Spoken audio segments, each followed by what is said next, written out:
Alright, today I have a rare unboxing. I really don't like doing unboxings on my channel, but I have a feeling I'm going to be doing a few in the future. That being said, let me show you this address. That is my P.O. box, so if you ever want to send me anything, send it to that address. I'll put the address in the description below. Now, I'm not going to be like any other YouTuber and open this weirdly. I'm just going to use a key. And what I've got here is a Plusinno cast net. This is one of the easier cast nets to cast. Now this one is a 4-footer. I do have an 8-footer that they sent me, and I tell you what, I can't actually toss the 8-footer. I talked about it in one of my live streams. I absolutely failed trying to cast that net. Now this one, I'm hoping won't be a big failure as well. It shouldn't be.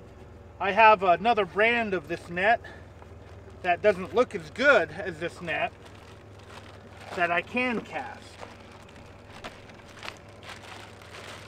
Oh, this one, the smaller one, comes with a little repair kit.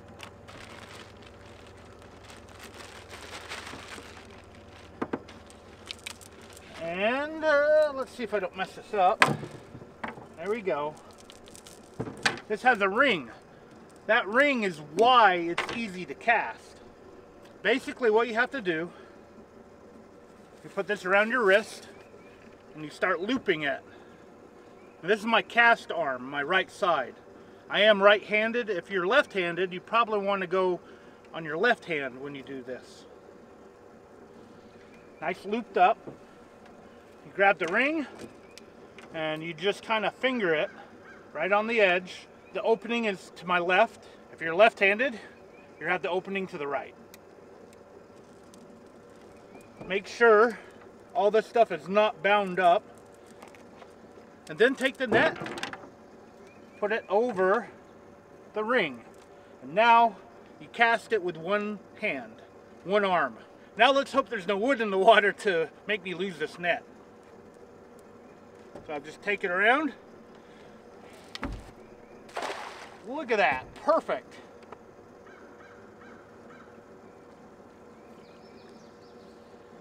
And when I'm pulling it in, I can go ahead and pre-loop it so it's ready to be cast again. And I didn't catch anything. Pull it up. Fingers on the actual ring. Make sure it's not bound up. Loop it over. And throw it again.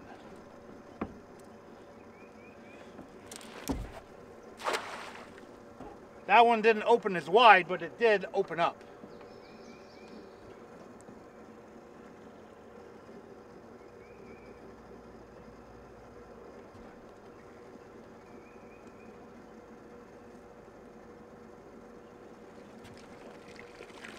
And I didn't catch anything again.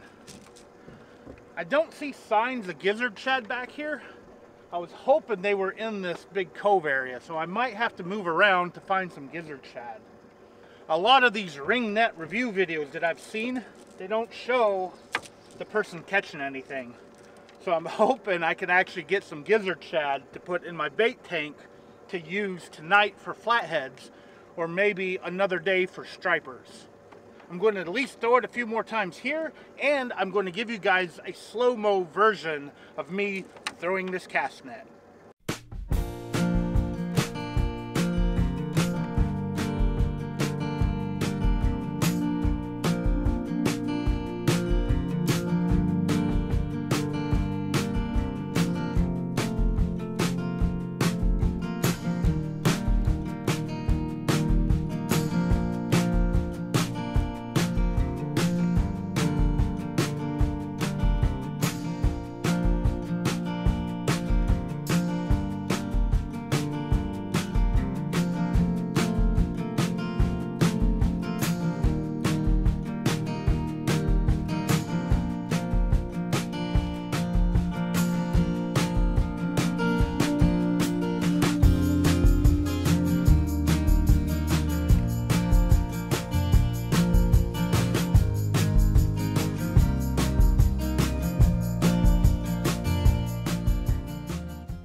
Okay, I will admit that first cast that I did with this was nearly perfect, and then the ones after that were far from perfect. It's going to take me some time to learn this net, but at least I can get it to open up.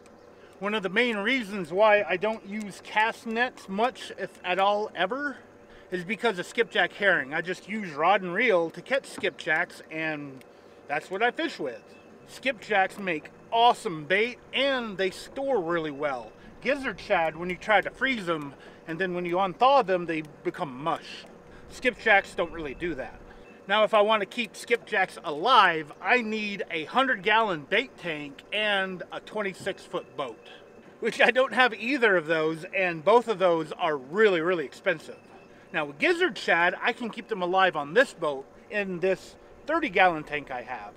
Just put a little salt in it, catch 50 gizzards. I can keep them overnight or even several days in this bait tank. And stripers, flatheads, blues, they will hit live gizzard shad. One of the biggest fish that has ever been lost on one of my boats by a client was on gizzard shad. I bet it was a 40-pound plus striper that ate a gizzard shad. And what happened was, when the client got it near the boat, they dropped their rod and it caused the hook to pop. Stuff like that does happen. They were happy to be out on the water, and I gave them a makeup trip where they caught an absolute giant largemouth bass on gizzard shad. That may have been the only fish caught in the lake that day, because the other guides in the area told me they didn't catch anything. Now, since there's no activity here, I'm going to move around and see if I can locate where the gizzard shad are and see if I can catch a few. Some of you might recognize that is my old Toyota Tundra. I sold it to my buddy Alan, who is the one in the giant pontoon boat, which I had to go help because he was not able to go in forward or reverse. It messed up the outboard. Now it only goes forward, so he's going to try to dock it with only forward. So he's only got one try to do this. I figured I'd show you guys what I'm doing since I'm not catching any gizzard shad. Helping out a buddy. So let's see if he can actually put this on the trailer in one shot without taking out my old truck that he bought from me, which I think I already said. Oh, he missed it. Yep, he missed it. I'm probably going to have to go over there and pull him off his own trailer. Well, he was able to get it off himself, so he's going to try it again.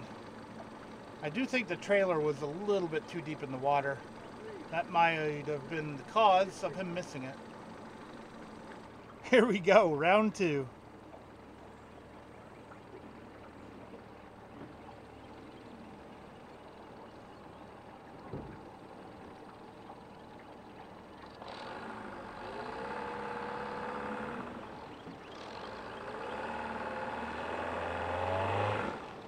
Looks like he's got it. That's good. Now the big question is, will my old Tundra pull that out of the water? I say probably, most likely.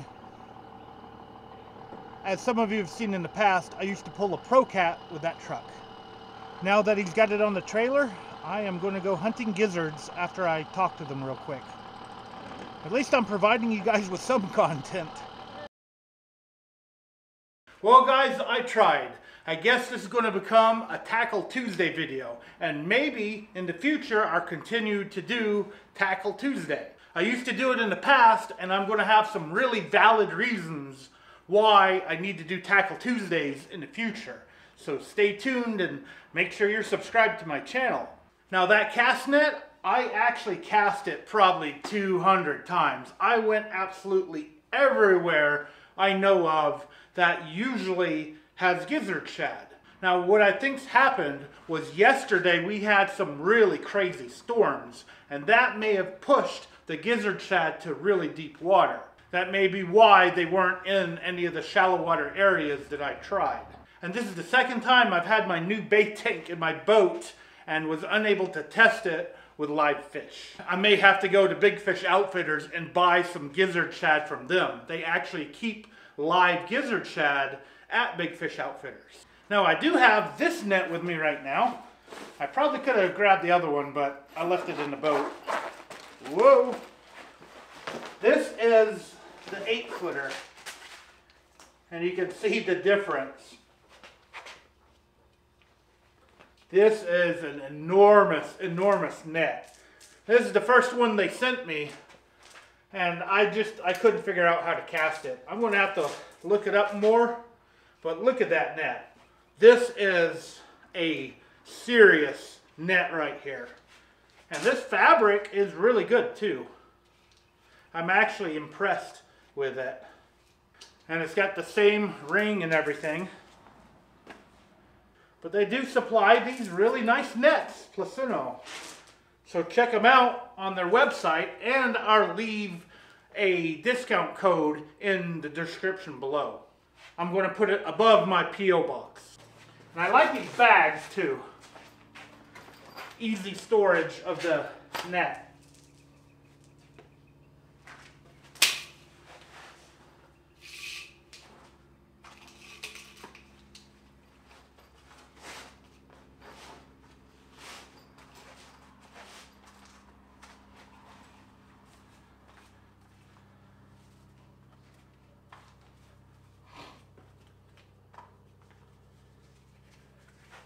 I'm just going to put it on and get it ready to use. Although I don't know what I'm going to do with this one.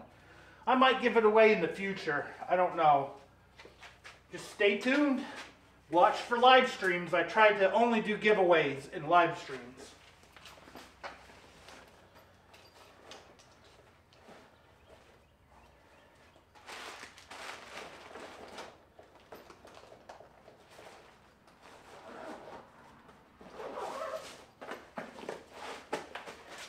There you go, nice case. I really do wish I was able to get some gizzard shad, but it is what it is. Sometimes they're just hard to get.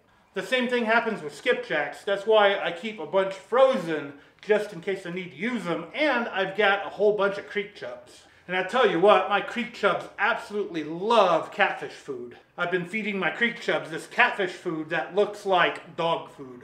Now I have a huge favor to ask you guys. If you like this video, please, please, please hit that thumbs up. That way you can show the YouTube algorithm that Tackle Tuesday videos are worth sharing to other people.